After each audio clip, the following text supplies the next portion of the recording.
Bismillahirrahmanirrahim. Assalamualaikum warahmatullahi wabarakatuh. Waalaikumsalam warahmatullahi wabarakatuh. Alhamdulillahirabbil alamin. Puji syukur marilah kita panjatkan atas kehadirat Allah Subhanahu wa taala atas limpahan nikmat yang telah diberikan kepada kita, baik nikmat iman, nikmat Islam, dan nikmat sehat. Salawat serta salam selalu tercurahkan kepada junjungan kita Nabi Muhammad sallallahu alaihi wasallam yang telah menuntun kita dari zaman kegelapan menuju zaman terang benderang. Hadirin yang berbahagia, pada pagi hari ini kita telah melaksanakan prosesi akad dan ijab kabul, itu Widya Octaviana SPRSY dengan Junaidi Miftahur Rozikin Aziz. Pada kesempatan ini, izinkan saya untuk membacakan susunan acara. Yang pertama pembukaan, kedua pembacaan ayat suci Al-Quran, yang ketiga sekapur siri, keempat penyerahan mahar oleh pengantin laki-laki, kelima pemasangan cincin dari pihak mempelai laki-laki, keenam penyerahan buku nikah secara simbolis, selanjutnya nasihat pernikahan, kemudian yang terakhir penutup. Langsung saja, marilah kita mendengarkan pembacaan ayat suci Al-Quran yang dibawakan oleh Saudara Muhammad Zulkifli. Assalamualaikum warahmatullahi wabarakatuh. Waalaikumsalam.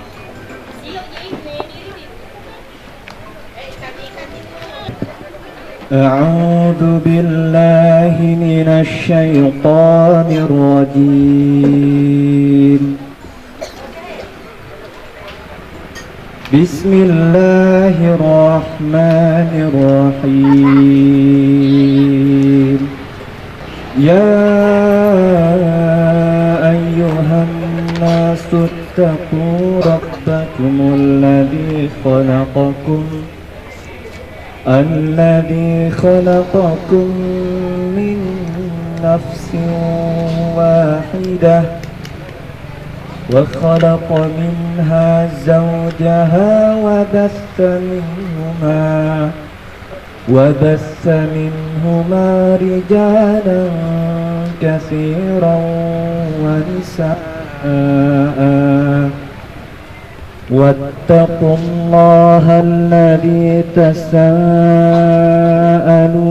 به والأرحام إن الله كان عليكم رقيبا. وآتوا اليتامى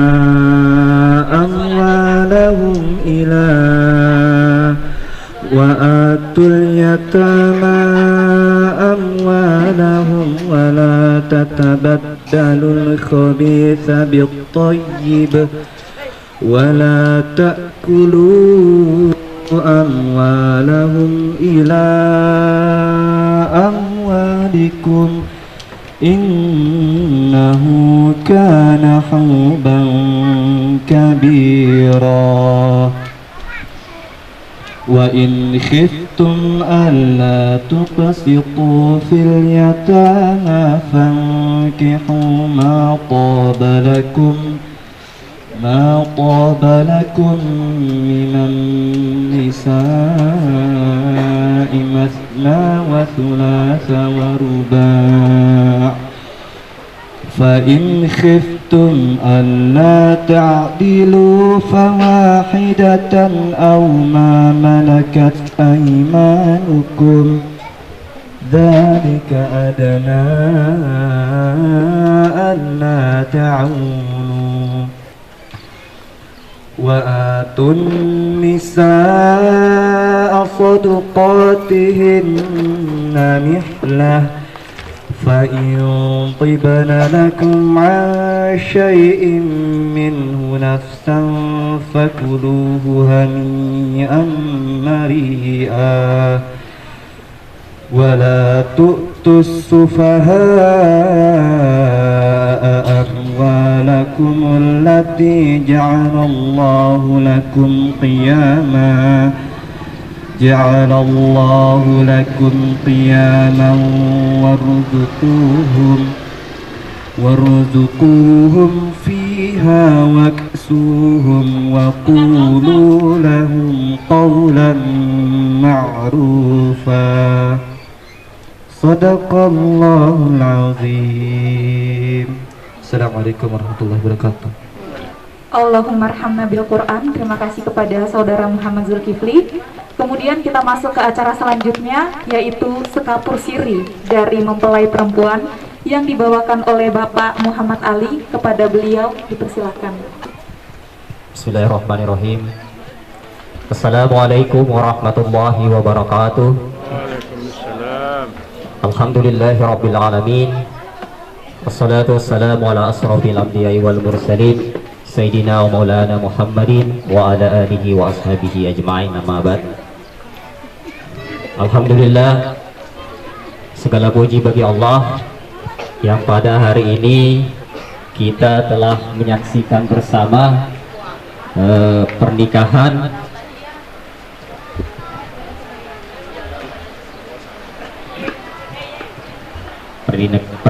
ananda kita Widya Oktaviana dengan Junaidi Miftahur Rosikin.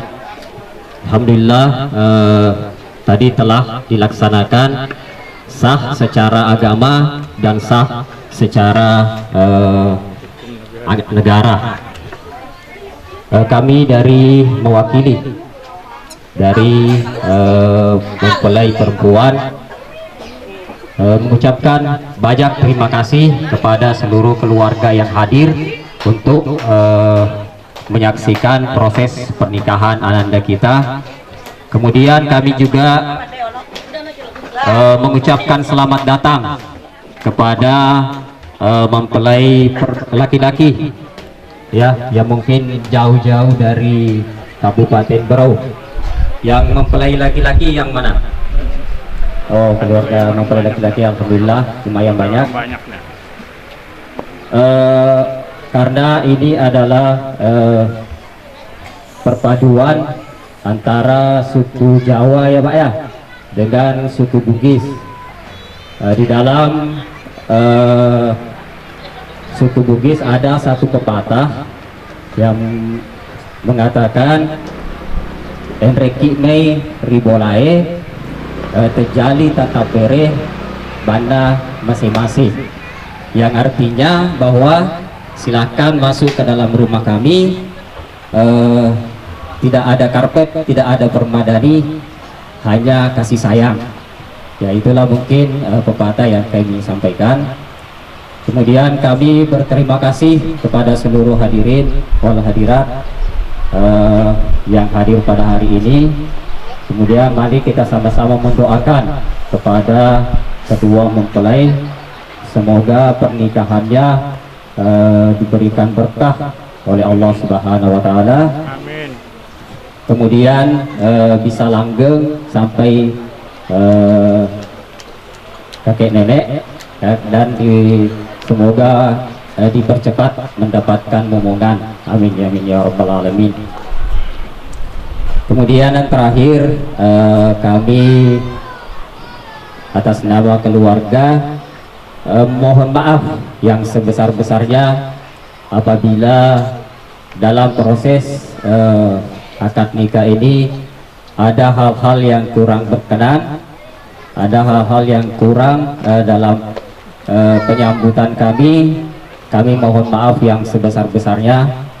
Mudah-mudahan acara kita ini bisa berjalan dengan lancar tanpa ada satu kendala. Kemudian saya ingatkan kepada para hadirin, mungkin selama acara ini jangan ada yang siaran langsung ya, jangan ada yang siaran langsung. Boleh ngambil foto, boleh ngambil video, nanti setelah rame-ramenya baru kita upload, karena ya sekarang zaman pandemi ini berbahaya, apalagi kita kumpul-kumpul. Mungkin itu saja yang saya sampaikan, lebih dan kurangnya mohon dimaafkan. Wabillahi taufiq wal hidayah. Assalamualaikum warahmatullahi wabarakatuh. terima kasih kepada Bapak Muhammad Ali yang telah memberikan hak tersiri kepada kita. Ya, selanjutnya kita masuk prosesi penyerahan mahar oleh pengantin laki-laki. Kepada pengantin, silakan mengambil posisi.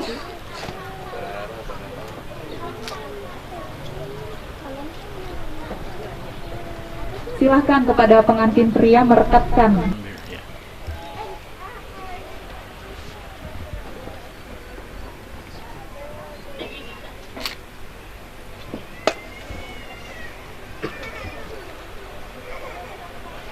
Pegang mas, kiri kanan. Ya. Tahan.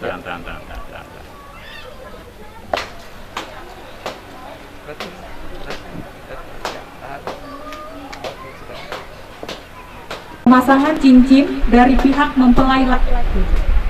Tahan dulu, tahan.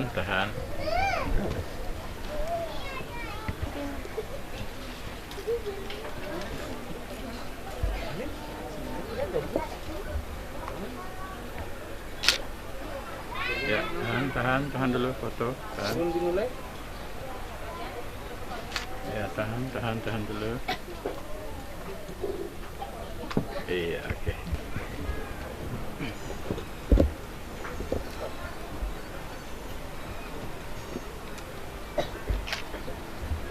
Ya, tahan. Pegang, tahan.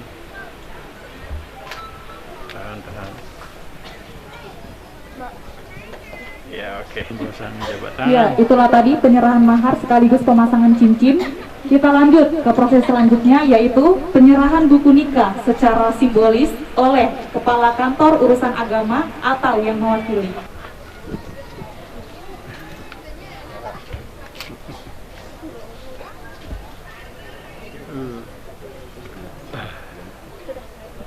Ini nanti dibawa ke kantor kawal untuk mendapatkan buku ya.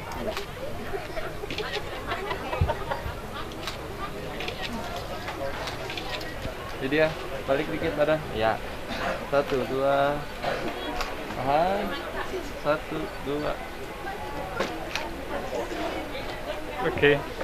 Marilah kita mendengarkan nasihat pernikahan dilanjutkan dengan pembacaan doa oleh Ustadz Ahsanur Ahmad LC. Bismillahirrahmanirrahim. Assalamualaikum warahmatullahi wabarakatuh. Waalaikumsalam Saya izin warahmatullahi buka masker ya. Alhamdulillahirabbil alamin. Alhamdulillah alqailu fi muhkami tanzilihi wa min ayatihi an khalaqa lakum min anfusikum azwaja litaskunu ilaiha wa ja'ala bainakum mawaddatan wa rahmah. Inna fi dzalika laayatin liqaumin yatafakkarun. Shadaqallahul azim. Alhamdulillahirabbil alamin. Pertama-tama yang saya hormati dan saya muliakan para alim ulama, para tokoh-tokoh masyarakat, dan wabil khusus pada kedua orang tua dari kedua mempelai, Bapak Muhammad Arafah, Bapak Burhanuddin ya, Masya Allah, yang tadi telah menikahkan Ananda Muhammad Junaidi pada hari yang sangat bersejarah pada hari ini. Kemudian yang saya hormati juga hadirin dan para undangan yang hadir pada hari ini untuk bersama-sama mendoakan kedua mempelai, dan insya Allah tentunya yang saya banggakan dan saya hormati juga kedua mempelai sahabat saya ya, Muhammad Junaidi, dan saya memanggilnya Ustazah Widya karena Ustazah Widya ini adalah salah satu tim kami di Samarinda. Ini kami sedang mendirikan sebuah sekolah, dan beliau adalah salah satu tim terbaik kami. Makanya alhamdulillah saya dari pagi tadi sudah datang ke sini untuk bersama-sama turut menyaksikan dan turut mendoakan. Dan insya Allah pada hari ini saya ingin mengajak kepada kita semua agar di hari berbahagianya beliau kita doakan sebagaimana doa yang diajarkan oleh Rasulullah SAW. Rasulullah mengatakan jika ada orang menikah maka kita bacakan doa barakallahu lakuma wa baraka alaikuma wa jama'a bainakuma fi khair. Artinya apa? Semoga Allah memberikan keberkahan kepada kalian berdua. Semoga kalian berdua diliputi oleh keberkahan dan kalian dikumpulkan dalam keberkahan. Nah, jadi doanya Nabi itu doa meminta berkah. Karena kalau berkah sudah ada, maka insya Allah segala sesuatu akan menjadi baik. Namun kalau berkah sudah hilang, maka segala sesuatu akan kacau dan rusak. Nah, jadi insya Allah hari ini saya tidak panjang-panjang nasihatnya, karena dulu saya pernah duduk seperti ini tahun 2009. Berapa tahun itu? Ya, 11 tahun ya. Alhamdulillah 11 tahun sudah menikah. Saya dikaruniai 4 orang anak. Nah, 3 anak lahir di Mesir. Tiga-tiganya lahir di Mesir, 1 aja lahir di Samarinda. Nah, jadi alhamdulillah kami belajar di Mesir. Saya dengan istri sama-sama belajar di Mesir. Kembali ke Samarinda, kita bikin sekolah. Alhamdulillah ada Ustazah Widya yang turut membantu kami di sekolah. Namanya Yayasan Al-Quds. Kita sudah punya SD, punya SMP, dan insya Allah akan bikin SMA tahun ini insya Allah. Mohon doanya. Nah, jamaah yang dimuliakan oleh Allah, tidak panjang-panjang. Dulu Ustadz yang menyampaikan nasihat juga bilang seperti itu. Kenapa tidak panjang-panjang? Karena katanya lain minat pikir. Saya orang Makassar, Pak, Bapak Ibu. Walaupun saya sekolah di Bugis, cuma kurang lancar bahasa Bugisnya. Saya paham, tapi susah untuk mengungkapkan. Saya dulu belajar di pesantren, ada katanya pepatah yang bagus, sengit karimu lawenni, kubali sengit toki rigilintindro. Benar nggak? Nah, maka insya Allah hari ini tidak panjang-panjang nasihat saya. Nasihat yang pertama saya sampaikan untuk saudara saya Muhammad Junaidi sebagai laki-laki. Nah, di mana-mana nasihat perkawinan ini saya sampaikan. Nah, sebenarnya banyak yang lebih pantas menyampaikan, sudah ada yang lebih tua, lebih berpengalaman. Nah, namun ini karena permintaan Ustazah Widya, maka saya beranikan diri berbicara. Nah, jadi yang pertama nasihat saya untuk laki-laki, nah ini dan kepada kita semua dan kepada diri saya sendiri. Nah, kenapa harus laki-laki? Karena laki-laki itu kepala rumah tangga. Kalau laki-lakinya benar, insya Allah maka rumah tangga itu akan baik. Nah, tapi kalau laki-lakinya sudah rusak, maka susah mau membangun rumah tangga dengan baik. Nah, ini kan kita berdoa kan, semoga keluarganya langgeng, keluarganya baik. Nah, maka untuk menjadi baik, pertama laki-laki saya ingin nasihatkan, ini adalah nasihatnya Sayyidina Umar. Nah, di dalam sejarah ada seorang laki-laki bernama Sayyidina Umar. Sayyidina Umar ini orangnya gagah, tinggi. Saking tingginya Sayyidina Umar, itu kalau naik kuda sampai kakinya ke tanah. Tinggi dan nah, Sayyidina Umar itu tinggi, kalau naik kuda dia kakinya sampai ke tanah. Nah, makanya itu, dan kuburannya Sayyidina Umar itu berjajar, kuburannya Nabi, kuburannya Abu Bakar, kuburannya Sayyidina Umar. Dulu pernah roboh itu tempat kuburan, cuma kakinya Sayyidina Umar yang terlihat karena dia yang paling panjang. Nah, jadi roboh itu tempat kuburan, keluar. Jadi sampai sekarang Sayyidina Umar itu dan Rasulullah, Sayyidina Abu Bakar, jasadnya masih utuh. Tapi bukan itu yang saya mau sampaikan. Yang saya mau sampaikan pesannya Sayyidina Umar. Ini kita ingat semua. Apa kata beliau? Wahai para laki-laki, wahai para suami, jadilah engkau seperti bayi di hadapan istrimu. Seperti apa? Seperti bayi. Coba kita lihat bayi. Ada enggak bayi yang garang? Yang namanya bayi itu lucu, menggemaskan, enak dicubit-cubit pipinya. Jadi gitu. Kita ini walaupun di luar jenderal, walaupun di luar komandan, sampai di rumah tidak boleh lagi ada komandan di rumah, tidak boleh ada presiden di rumah. Di rumah itu kita, kata Umar, harus jadi baik di hadapan istri-istri kita. Saya tadi melihat Bapak Arafah menangis ketika menyaksikan saya terima nikahnya. Itu pelajaran buat kita. Mulai hari ini Nak Junaidi, saya panggil anak, saudara Junaidi itu mengambil tanggung jawabnya beliau. Saya punya anak 2 perempuan. Saya juga merasakan, ya Allah, bagaimana nanti ketika saya nikahkan. Dulu ketika saya dinikahkan oleh bapak mertua saya almarhum, juga nangis beliau. Saya hebat-hebatnya laki-laki, melihat anaknya menikah pasti nangis. Saya aja tadi mau menangis tadi, karena saya membayangkan gimana saya. Coba tanya bapak-bapak semua, pasti nangis melihat ini. Karena kenapa? Pasti teringat dulu yang masih bayi, yang masih kecil, yang masih lucu. Sekarang diambil tanggung jawabnya oleh beliau. Maka agar rumah tangga ini bagus, kita sebagai laki-laki jangan mentang-mentang kalian kuat, kalian jago, kalian kekar badannya, kalian memperlakukan istri itu dengan tidak ada kasih sayang. Sayyidina Umar mengatakan, walaupun beliau orang yang kuat badannya, beliau bilang jadilah seperti bayi.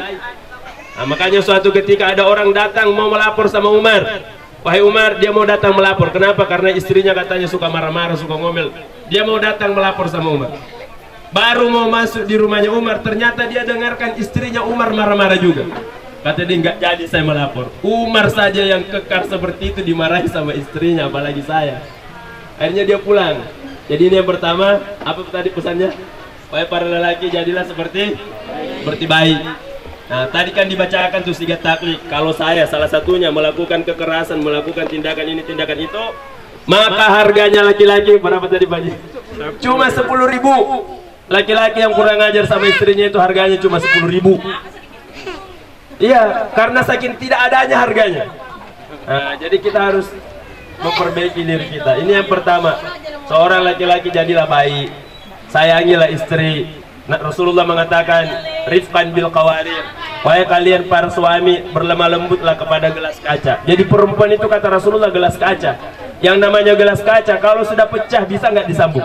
Bisa disambung Bu Haji? Nggak bisa disambung lagi. Kalaupun bisa disambung pasti ada bekasnya. Maka kita harus berlemah lembut kepada mereka. Nah, intinya jadi seperti baik. Kalau sudah seperti baik kita menggemaskan, lucu dilihat sama istri. Nah, kalau galak-galak ini suami ini, maka itulah awal rumah tangga hancur. Nah, maka tidak boleh ada kekerasan, tidak boleh ada. Pokoknya harus muasyarah bil ma'ruf. Harus kata-kata yang lembut, kata-kata yang indah dan enak didengar. Kemudian yang kedua, ini pertama laki-laki, khusus untuk Ustazah Widya. Saya sampaikan nasihat, ini bukan nasihat saya, ini nasihatnya Rasulullah SAW. Rasulullah mengatakan, wahai kalian para istri, kalau kalian sudah punya suami, maka andaikan nih, kata Nabi, andaikan ada orang yang boleh sujud kepada manusia, maka saya suruh sujud itu perempuan sama istri, sama suaminya. Jadi kalau tadi laki-laki harus berlemah lembut, maka perempuan mesti taat patuh tunduk kepada suami. Dulu sebelum menikah, saudari Widya ini ketaatan utamanya sama bapaknya sama ibunya. Mulai hari ini ketaatan utamanya adalah sama Mas Junaidi. Kalau seandainya Mas Junaidi bilang tidak boleh, bapaknya bilang harus, maka dia harus ikuti Mas Junaidi. Karena itu sekarang sudah berpindah sama beliau. Ketaatan nomor 1 seorang istri itu adalah sama suaminya. Makanya alhamdulillah dapat menantu yang baik. Tidak mungkinlah dia larang orang istrinya untuk bertemu dengan orang tuanya. Bahkan dia akan suruh, ayo kita lihat bapak kita, ayo kita lihat ibu kita. Itulah pentingnya memilih menantu yang baik, karena akan berpengaruh kepada keluarga kita. Nah, ini jadi insya Allah untuk perempuan satu saja nasihatnya Nabi Muhammad. Perempuan itu kalau mau masuk surga 4 aja syaratnya. Gampang sekali, 4 saja syaratnya. Ibu ya, masuk surga 4 aja syaratnya. Yang pertama kata Rasulullah, perempuan itu idza shollat khamsaha. Kalau dia jaga sholat 5 waktunya, tidak pernah putus, tidak pernah berhenti sholat 5 waktu, selama dia tidak berhalangan ya, karena kalau berhalangan kan otomatis harus tidak salah. Yang kedua, dan dia puasa Ramadan. Puasa Ramadan. Yang ketiga kata Nabi, dia jaga kehormatannya. Menjaga kehormatan itu salah satunya ada yang menutup aurat. Bagi perempuan, saya sampaikan hari ini nih. Ini nasihat Rasulullah mengatakan, suatu ketika di rumahnya Rasulullah itu ada seorang anak bernama Asma. Asma ini pakai pakaian yang agak tipis. Lalu kata beliau, wahai Asma, seorang perempuan muslim kalau dia sudah sampai usia haid, maka tidak boleh terlihat dari tubuhnya kecuali 2 saja. Kecuali 2 saja. Apa itu? Wajahnya ini dan ini tangannya. Selain itu mesti ditutupi, tidak boleh diperlihat-lihatkan. Karena selama terlihat maka selama itu terhitung dosanya. Nah, kata Nabi, perempuan kalau mau masuk surga, sholat 5 waktu dijaga, puasa Ramadan dijaga. Kehormatannya, kehormatan dimaksud adalah menutup aurat dengan baik dan benar. Kehormatan dimaksud adalah menjaga kehormatan suaminya, menjaga kehormatan keluarganya. Terakhir kata Nabi, kalau mau masuk surga dengan gampang, taati suamimu, taati suamimu. Nah, kata istri saya ustazah juga, sama-sama kami belajar di Mesir, bakal lebih ustaz dari saya. Nah, kata beliau, yang susah di antara 4 ini yang terakhir, mentaati suami. Kenapa? Karena suami itu banyak permintaannya, kadang aneh-aneh kan. Ya nggak Bu? Gampang nggak taat sama suami? Suruh ngambil air, suruh ngambil, padahal kita capek. Padahal di situ ibadahnya. Kalau suami minta, maka kita harus taat. Karena kata Rasulullah, kamu taati suamimu gampang masuk surga. Pilih lewat surga mana mau masuk. Nah, jadi insya Allah komplit sudah ya. Jadi khusus kepada yang pertama suami sudah, istrinya sudah. Kemudian secara umum ini jangan dianggap sebagai nasihat yang pertama. Nasihat pertama dan terakhir. Setelah ini kalau keluarga kita mau baik, maka kita harus senantiasa mendengarkan nasihat dari orang-orang tua kita, dari guru-guru kita, dari agama kita. Kenapa? Dulu saya menikah usia 24 tahun. Jadi begitu selesai 1 langsung menikah. Nah, kenapa saya mau cepat menikah? Karena senior saya selalu bilang menikahlah, menikahlah, menikahlah. Kenapa memang mau menikah? Kata dia menikah itu enaknya cuma 30%. Wah, terus 70-nya bagaimana? Dia bilang enak sekali 70-nya. Ternyata setelah menikah banyak masalah.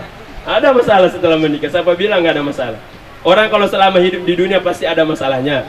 Dulu sebelum selesai kuliah ada masalah. Begitu sudah dapat gelar ada masalah lagi. Sebelum menikah dapat masalah. Tanya, tidak ada orang di dunia ini tidak ada masalah. Tanya bapak-bapak kita. Ya Bu ya, ada masalah Bu ya? Tidak berhenti-berhenti. Kenapa? Karena memang agar selama kita hidup di dunia itu masalah selalu ada. Tapi masalah ini bisa diselesaikan dengan baik kalau kita selalu meminta nasihat dan petunjuk agama. Maka ini jangan dianggap sebagai nasihat pertama. Setelah menikah rutinkanlah untuk belajar terus. Saya walaupun dari Mesir, istri saya dari Mesir, sama-sama belajar agama. Sampai sekarang saya belajar. Sampai sekarang saya minta nasihat, minta petunjuk. Nah, kenapa? Karena masalah itu terus bertambah tiap hari, sedangkan ilmu kita terkadang terbatas. Nah, maka tolong siapapun kita yang ada di tempat ini, selalulah belajar, selalu menimba ilmu. Masalah terjadi karena pertama tidak ada ilmunya. Orang mau mengurus hutan saja ada jurusan kehutanan kan? Padahal hutan itu tidak perlu cukup dia diam kita bisa selesaikan. Nah, apalagi mau ngurus keluarga itu, oh ya Allah, nanti mau nyari rumah, mau nyari ini banyak, pasti tidak ada selesai masalahnya. Tapi masalah ini akan selesai dengan baik kalau kita selesaikan dengan cara agama. Nah, kemudian yang terakhir khusus bagi yang belum menikah, ini tadi ada di samping saya tanya masih sudah nikah belum? Saya bilang kapan? Insya Allah kita doakan semoga yang hadir pada hari ini yang belum menikah segera menyusul insya Allah. Allahumma amin. Nah, saya mau ajarkan doanya. Ada doa dibaca kalau mau cepat ketemu jodoh ya. Ada doanya Nabi Zakaria. Pendek saja. Nah, yang sudah menikah nggak usah dibaca doa ini. Kenapa? Ini saya mau sampaikan. Kata guru saya di Mesir dulu, kita manusia ini hidup ada 3 karirnya. Berapa? 3 karir. Yang pertama karir pendidikan. Yang kedua karir pekerjaan. Yang ketiga karir keluarga. Kesemuanya ini akan berakhir kecuali satu. Karir pendidikan setinggi-tingginya orang sekolah paling tinggi S3. Ya kan? Ada nggak S4? Nggak ada S4, paling tinggi S3 saja sampai doktor. Pasti selesai orang belajar. Yang kedua karir pekerjaan, selama-lamanya orang bekerja pasti pekerjaannya pensiun. Ya kan? Nggak ada orang kerja sampai mati, nggak ada, pasti dia pensiun. Nah, tapi ada satu yang tidak bakalan selesai, itu karir keluarga. Nah, makanya coba periksa buku nikah, coba kita bapak-bapak ibu semua yang sudah ada buku nikahnya, periksa buku nikahnya. Yang namanya kartu itu selalu tertulis masa berlaku. KTP ada masa berlakunya kan? SIM ada masa berlakunya kan? Buku nikah ada enggak masa berlakunya? Cari dari halaman pertama sampai halaman terakhir, ada nggak masa berlakunya? Nggak ada. Karena pernikahan ini itu tadi sekali seumur hidup ya. Tadi doanya semoga sekali seumur hidup saja. Karena pernikahan itu diadakan lil istiqrar, untuk selama-lamanya. Bermula di situ dan berakhir sampai hari kiamat, sampai surga neraka nanti. Pertanggungjawabannya di sana. Jadi insya Allah semoga apa yang kita sampaikan pada hari ini kita bisa ambil pelajaran. Satu lagi, orang kalau mau menikah itu kan bersyahadat ya. Ini saya ingatkan nih, di mana-mana kalau saya ceramah di depan anak muda, anak gadis-gadis, laki-laki, perempuan, saya ingatkan. Ada orang bilang, saya akan serahkan keperawananku, keperjakaanku. Ingat, keperawanan dan keperjakaan itu bukan milik kita, bukan miliknya perempuan, bukan miliknya laki-laki. Itu milik Allah yang dititip sama kita. Yang laki-laki diberikan keperjakaan oleh Allah, itu titipan Allah. Yang perempuan punya keperawanan, itu titipan Allah. Tidak boleh diambil, tidak boleh dirampas kecuali atas izin Allah. Apa izinnya? Tadi saudara Juderi mengatakan saya terima nikahnya, itu izinnya. Jadi kalau ada perempuan mengatakan ini kan keperawananku, kata siapa? Itu kata yang salah. Keperawanan dan keperjakaan dalam miliknya Allah, dititip sama kita, disuruh jaga. Nanti boleh diberikan ketika sudah ada izinnya. Izinnya di mana? Tadi kita datangi orang tuanya, kita bayar maharnya. Lalu dia mengatakan saya nikahkan engkau, dan kita mengatakan saya terima nikahnya, itulah baru dapat izin. Selain daripada itu maka dia berdosa. Makanya pernikahan ini Allah mengatakan wa min ayatihi, tanda kebesaran Allah adalah dengan adanya pernikahan. Kenapa dikatakan kebesaran Allah? Karena tadinya ada hal-hal yang dosa, sekarang jadi pahala. Kemarin-kemarin Saudara Junaidi dengan Saudari Widya kalau duduk berduaan berdekatan, maka asalkan bersentuhan dihitung dosanya. Nah, sekarang ini pegang. Beliau berpegangan, gugur dosa-dosanya. Semakin lama pegangannya semakin banyak dosanya. Pegangan biar hilang dosanya. Tapi yang di sini ada laki-laki perempuan pegang-pegangan, belum ada istilah saya terima nikahnya, maka sejak saat itu sampai dia lepaskan hitung dosa terus. Nabi mengatakan andaikan kalian ditusuk pakai besi yang membara, itu lebih baik daripada kalian sentuh laki-laki menyentuh perempuan atau perempuan menyentuh laki-laki padahal belum dapat izin. Nah, jadi ingat ini yang saya sampaikan, ini peringatan buat saya dan kita semua, hati-hatilah. Kalau mau menyentuh perempuan, minta izin sama Allah dulu. Apa izinnya? Datangi bapaknya, bayar maharnya. Dan saya sampaikan sama perempuan, ini banyak yang gadis-gadis di sini. Jangan mau percaya sama laki-laki kalau dia tidak berani datang sama bapakmu. Dia mengatakan saya akan begini. Bohong. Bohong dia kalau tidak datang sama bapakmu. Kenapa? Saya sedih sekarang banyak sekali perempuan. Ada perempuan cerita sama saya, Ustaz, saya dibeginikan. Ya wajar, kenapa kalian yang membuka pintu-pintunya? Nah, jadi hadirin yang dimuliakan oleh Allah, ini pernikahan adalah sebuah ibadah. Allah mengatakan pernikahan adalah misakan ghalidha. Orang yang menikah berarti dia beribadah seumur hidup. Ibadah dalam Islam itu tidak ada yang sepanjang pernikahan. Kalau kita sholat itu paling berapa menit kita sholat? 10 menit paling lama kita sholat. Orang pergi haji pun paling lama berapa hari? 40 hari kan? Kalau haji yang plus itu yang cepat pulang selesai 40 hari paling lama. Puasa Ramadan paling lama 30 hari. Tapi menikah tidak ada namanya berhenti. Mulai dari sekarang nih belum beribadah nih. Kita yang sudah menikah itu beribadah terus. Nah, makanya insya Allah kita selalu bertanya kepada Allah, meminta petunjuk, meminta bimbingan kepada Allah. Semoga pernikahan kita semua yang hadir di sini, pernikahan kita Allah langgengkan, Allah jaga dan Allah berkahi. Lahir dari hasil pernikahan ini anak-anak yang soleh dan soleha, yang membanggakan Allah, membanggakan Rasulullah Sallallahu Alaihi Wasallam. Terakhir, mari kita berdoa bersama-sama. Kita doakan kedua mempelai dan tentunya kita semua. Semoga yang sekarang sudah menikah segera dikaruniai anak dan keturunan yang soleh. Semoga beliau berdua dijaga, ya, diberkahi pernikahannya dan mendapatkan anak yang soleh dan soleh insyaallah. Haziniyah wala kulli niyatin salihah. Al-Fatihah. A'udzu billahi minasyaitonir rajim. Bismillahirrahmanirrahim. Alhamdulillahirabbil alamin arrahmanir rahim. Maliki yaumiddin. Iyyaka na'budu wa iyyaka nasta'in. Ihdinas siratal mustaqim. Siratal ladzina an'amta 'alaihim ghairil maghdubi 'alaihim waladdallin. Alhamdulillahirabbil alamin. اللهم صل وسلم على هذا النبي الكريم سيدنا ومولانا محمد وعلى آله وصحبه وسلم. اللهم اغفر لنا وارحمنا وعافنا واعف عنا. اللهم اجعل جمعنا هذا جمعا مرحوما وتفرقنا عن بعده تفرقا معصوما ولا تجعل فينا شقيا ولا مترودا. اللهم اهدنا واهد بنا واجعلنا سببا لمن اهتدى.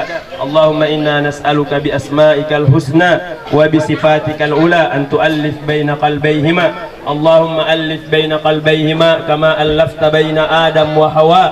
اللهم ألف بين قلبيهما كما ألفت بين إبراهيم وهاجر. اللهم ألف بين قلبيهما كما ألفت بين يوسف وزليخا. اللهم ألف بين قلبيهما كما ألفت بين سيدنا محمد صلى الله عليه وسلم وخديجة الكبرى. اللهم ألف بين قلبيهما كما ألفت بين سيدنا علي وفاطمة الزهراء يا رب العالمين. اللهم أدم الود بينهما ya Rabbana ya Arhamar Rahimin. Kami mohon padamu ya Allah, berkahilah pernikahan kedua saudara kami ini ya Allah. Ya Rabbana, karuniakanlah dari pernikahan ini anak-anak yang soleh dan keturunan yang menyebut namamu dan menyebut Rasulullah Sallallahu Alaihi Wasallam. Ya Rabbana ya Arhamar Rahimin. Bagi kami yang sudah menjalankan pernikahan ya Allah, maka jagalah pernikahan kami ya Allah. Jadikanlah pernikahan kami pernikahan yang sakinah, mawaddah, rahmah ya Rabbana ya Arhamar Rahimin. Lahirkanlah dari hasil pernikahan kami anak yang soleh dan soleha ya Rabbana. Allahumma gfir lana warhamna wa'afina wa'fu anna. Kami mohon juga padamu ya Allah, di hari kebahagiaan kami ini ya Allah, kami mohon padamu ampunilah dosa kedua orang tua kami ya Allah. Seandainya kedua orang tua kami masih hidup, maka panjangkanlah umurnya ya Allah. Berikanlah kesehatan kepada mereka berdua ya Allah. Jaga dari berbagai mara bahaya ya Rabbana ya Arhamar Rahimin. Seandainya orang tua kami telah meninggal ya Allah, maka jadikanlah orang tua kami di dalam kuburnya mendapatkan kebahagiaan yang sebahagia-bahagianya ya Allah. Jadikanlah kubur kedua orang tua kami sekarang juga ya Allah sangat lapang selapang-lapangnya ya Allah. Jadikanlah kuburnya menjadi taman-taman surga ya Rabbana ya Arhamar Rahimin. Allahumma innaka afuwun tuhibbul afwa fa'fu anna. Rabbana hab lana min azwajina wa dzurriyyatina qurrata a'yun waj'alna lil muttaqina imama. Ya Rabbana ya Arhamar Rahimin, jangan biarkan kami meninggalkan tempat ini kecuali telah Engkau ampuni seluruh dosa dan kesalahan kami. Ya Rabbana, jangan jadikan kami tinggalkan tempat ini kecuali Engkau mudahkan segala hajat dan urusan kami. Ya Allah, jika ada di antara kami yang ingin segera mendapatkan jodohnya, maka pertemukanlah dengan jodoh yang soleh dan soleha ya Rabbana ya Arhamar Rahimin. Allahumma gfir lana warhamna wa'afina wa'fu anna. Rabbana atina fid dunya hasanatan wa fil akhirati hasanatan wa qina adzabannar. Wa sallallahu ala sayyidina Muhammad wa ala alihi wa sahbihi wa man tabi'ahum bi ihsanin ila yaumiddin. Subhana rabbika rabbil izzati amma yasifun wa salamun alal mursalin walhamdulillahi rabbil alamin. Taqabbalallahu minna wa minkum. Saya ingin tutup dengan sebuah pantun. Apa pantunnya lupa saya. Nabi Muhammad lahir di Mekah, meninggalnya di Madinah. Kalau nanti setelah menikah ada masalah, maka tenang dan ingatlah selalu malam pertama.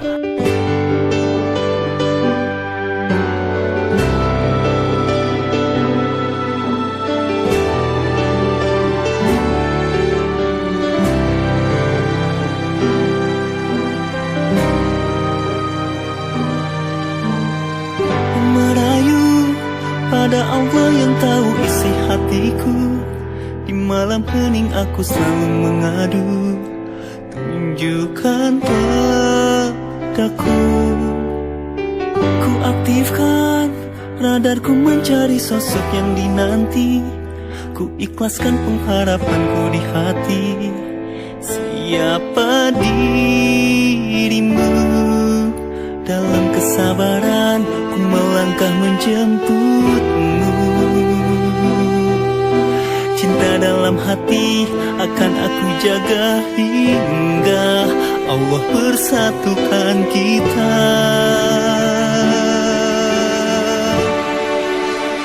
Jodoh dunia akhirat, namamu rahasia, tapi kau ada di masa depanku.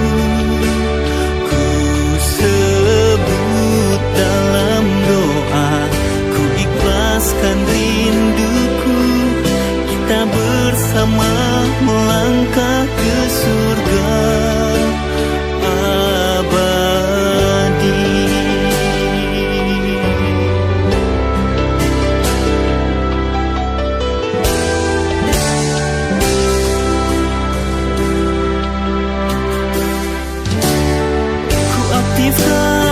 Radarku mencari sosok yang dinanti. Ku ikhlaskan pengharapanku di hati. Siapa dirimu? Ku merayu-rayu pada Allah yang tahu isi hatiku. Di malam hening aku selalu mengadu. Tunjukkan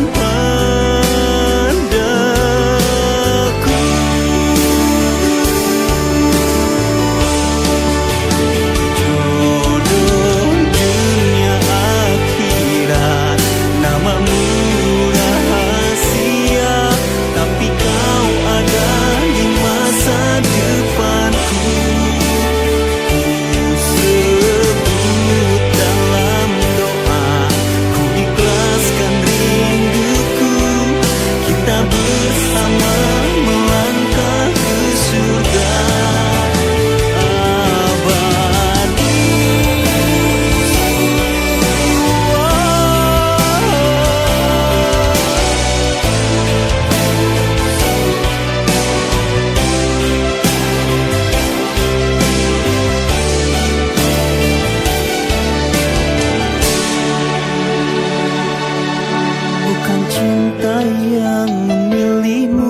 tapi Allah yang memilihmu untuk